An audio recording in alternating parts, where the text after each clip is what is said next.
So we have a very special guest tonight that's going to be discussing with us in detail comprehensive sex ed. Because in California, they've got this big time problem, but we really have some problems here too in North Carolina. So we've been keeping our eye on this. This is developing news. This new standards is going to come from the top down, from the Department of Public Instruction and the State Board of Ed. There's an LGBTQ activist who is kind of running this show at DPI, who's going to be helping rewrite the sex ed curriculum. Here's some of the stuff that Ellen Essick did, I think in about 2015. Here are some of her greatest hits. So we've known for a while about this gender unicorn. We've known about the gingerbread person. We've been seeing it lately. It's been in the news. Our great Lieutenant Governor Mark Robinson has elevated this to the forefront for everyone. She's the one that injected this nonsense into the bloodstream here in North Carolina schools. So this is some of her handiwork. You're going to see the pronoun madness. We thought that was just a new woke development. Ellen Essick, who now sits at the DPI, she was doing this stuff back in 2015 before it was cool. This is absolutely patently ridiculous.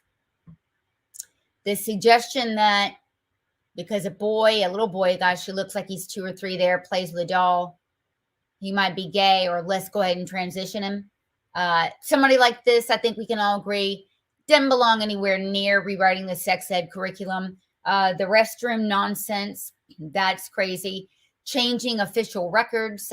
We know now that North Carolina is, that we know of, the first state in the union to go ahead and drastically change the official school records, that if a kid goes in, they can put up another name that's not legally assigned to them and change their gender, maybe not, without parental consent or knowledge.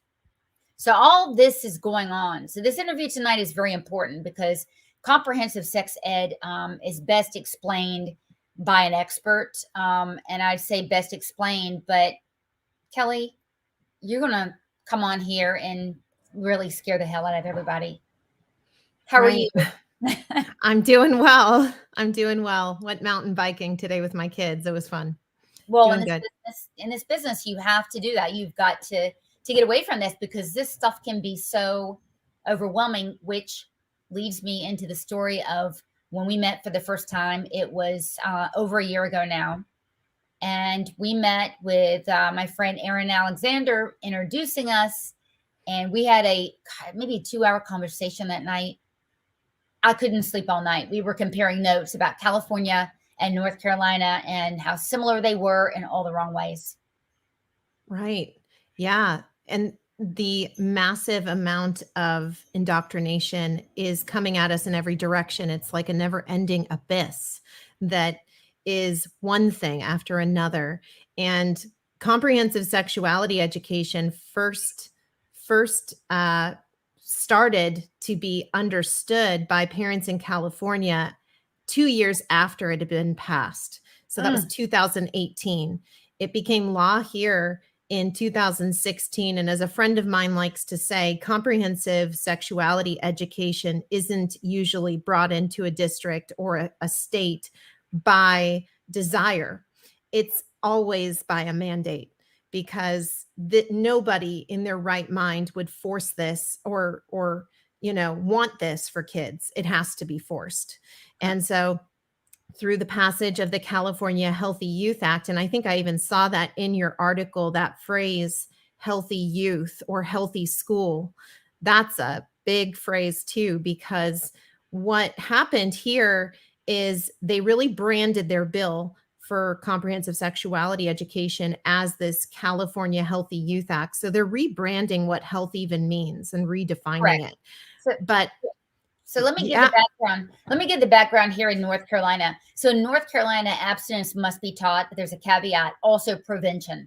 So one cancels out the other. So constitutionally speaking, a sound basic education is the standard here in North Carolina for what is offered inside of an education, like the guts of it. What is it? So nowhere we find, obviously, in the Constitution where it should be taught. So these guys know what they're doing. They brand this way for safe school. So they're doing the sex ed the far extreme stuff, the LGBTQ stuff, the queer theory, under something called anti-bullying. The ironic thing, though, Kelly, is the budget that's appropriated for bullying, it's not actually used for this. It's the federal money that's used for this. But I don't want to blow up all the listeners out there. So what we have is comprehensive sex ed. I mean, that was a battle royale. I may quote the year wrong. I think it was about 2014 here, where these activists pushed comprehensive sex ed, which, by the way, guys, it includes porn literacy. That's the centerpiece of it. It includes K through 12, introduction of sexuality, and pleasure is the centerpiece. K through 12. And Kelly, if I'm not mistaken, in every single academic domain. Is that right? Yes, they're really pushing this everywhere. The goal is to mandate this nationwide in K through 12. And it really got, it took off really at the United Nations with the International Planned Parenthood Federation, and their founding documents lay out everything that they plan to do. But their key components include pleasure, sexual rights, and what they call sexual citizenship.